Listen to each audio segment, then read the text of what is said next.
सततच्या पावसामुळे वाशिम जिल्ह्यातील शेकडो हेक्टरवरील कपाशीच्या पिकांवर किड्यांचा प्रादुर्भाव झालाय। कपाशीच्या उत्पादनात घट होणार असल्याने शेतकरी चिंताग्रस्त झाला।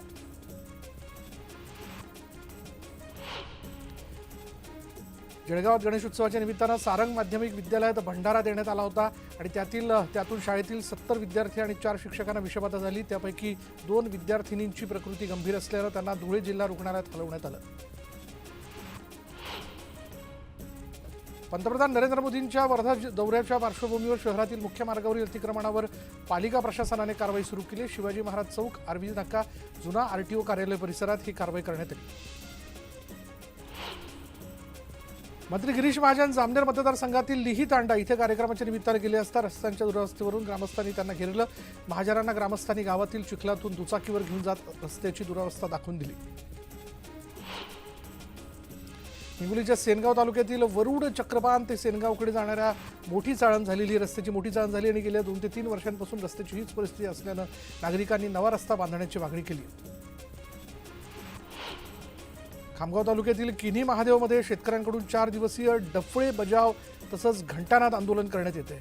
पीक विमा मिळावा यासाठी सरकारनं ओला दुष्काळ जाहीर करावा आणि अशा विविध मागण्यांसाठी शेतकऱ्यांनी आंदोलनाचा पवित्रा घेतला। पवन मावळ भागात भात पिकांवर कडा करपा रोगाचा प्रादुर्भाव दिसून येतोय। कृषी विभागाकडून भात संशोधन केंद्र लोणावळ्यातील भात कीड रोग शास्त्रज्ञ किरण सिंग सूर्यवंशी आणि कृषी विभागाच्या अधिकाऱ्यांनी बांधावर जाऊन शेतकऱ्यांना करपा रोगाबाबत मार्गदर्शन केलं। बारामतीत मोकाट कुत्र्यांच्या टोळ्यांचा रस्त्यावर सर्रास वावर दिसून येतो। या संदर्भात महानगरपालिकेने कारवाई केली होती, पण परिस्थिती अजूनही जैसे थेच आहे। एका शेतकऱ्याने बँकेतून शेतमालासाठी काढलेल्या 1.5 लाख रुपयांवर महिला चोरट्यांनी डल्ला मारल्याची घटना येवल्यात घडली आणि हा सगळा प्रकार स्टेट बँकेसमोरच्या सीसीटीव्ही कॅमेऱ्यात कैद झाला। भंडारा जिल्ह्यातील मोहाडीमध्ये भीषण अपघातात 2 भावांचा मृत्यू झाला। दोघेही भाऊ स्कूटीने जात असताना अज्ञात वाहनाने स्कूटीला जोरदार धडक दिली। नियमांचं उल्लंघन करणाऱ्या बीडमधील 19 बिअर शॉप्सवर पोलीस अधीक्षकांनी एकाच वेळी धाड टाकली। नियमबाह्य पद्धतीने ग्राहकांना बिअर आणि दारू पाजण्याची व्यवस्था करणाऱ्यांवर पोलिसांनी कारवाई केली। चंद्रपूरमध्ये शेतकरी आक्रमक झालेले आहेत। पाईपलाईनच्या कामामुळे शेतातील पिकांना पाणी पुरवठा होत नसल्यानं शेतकऱ्यांनी संताप व्यक्त केला आणि यावेळी त्यांनी तहसील कार्यालयावर मोर्चा काढत कंत्राटदारांवर कारवाई करण्याची मागणी केली। अकोला जिल्ह्यातील अतिवृष्टीचा शेतीला मोठा फटका बसलाय। सततच्या पावसामुळे पिकांची वाढ खुंटली आहे। तसंच सोयाबीन, कपाशी पिकं अतिवृष्टीमुळे खराब होण्याच्या मार्गावर आहेत आणि त्यामुळे शेतकरी हवालदिल झालाय। तसंच हातातोंडाशी आलेला घास हिरावल्यानं शेतकऱ्यांकडून मदतीची मागणी होते। राहुल गांधींच्या विरोधात बीडमध्ये निषेध आंदोलन करण्यात आलं। शिवसेनेचे जिल्हा प्रमुख अनिल जगताप यांच्या नेतृत्वात हे आंदोलन करण्यात येत आहे आणि यावेळी राहुल गांधींच्या प्रतिमेला जोडे मारून त्यांच्या विरोधात जोरदार घोषणाबाजी करण्यात आली। दापोली शिवसेनेनं आरपीआय आठवले गटाच्या वतीनं आंदोलन केलेलं आहे आणि राहुल गांधींच्या वक्तव्याचा निषेध करत जोरदार घोषणाबाजी करण्यात आली। विताल वक्तव्य करून दिशाभूल केल्याचा प्रयत्न करण्यात येतोय असा आरोपही त्यांनी केला। अंतरवालीमधील आंदोलनासंदर्भात मंत्री छगन भुजबळ यांनी जरांगेंवर गंभीर आरोप केलेले आहेत। पोलिसांच्या कारवाईनंतर जरांगे तिथून निघून गेले असा आरोप त्यांनी केला।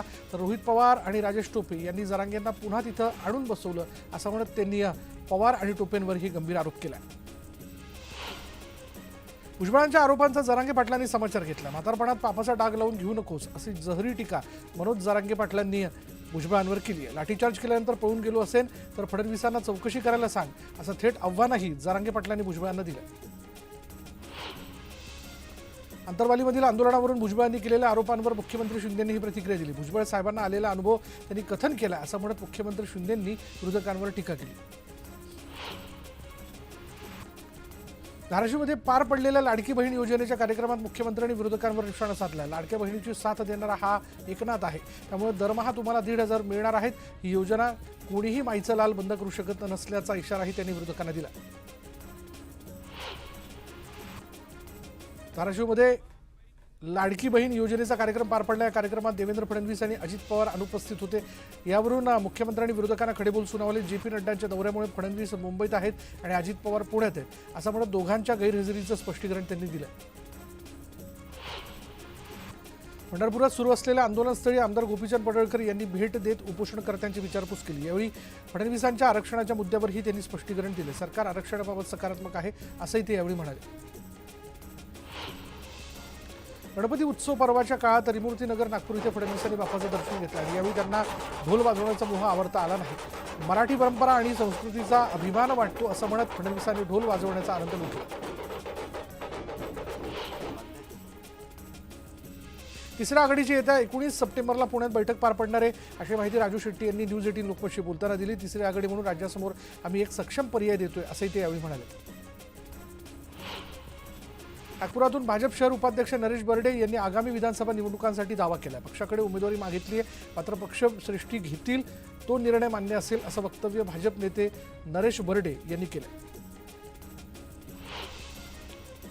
राष्ट्रवादीचे अल्पसंख्याक नेते शेख मंजूर यांनी शरद पवारांची भेट घेतली। यावेळी त्यांनी माजलगाव विधानसभा मतदारसंघात मुस्लिम समाजाला प्राधान्य देण्यात यावं अशी मागणी केली।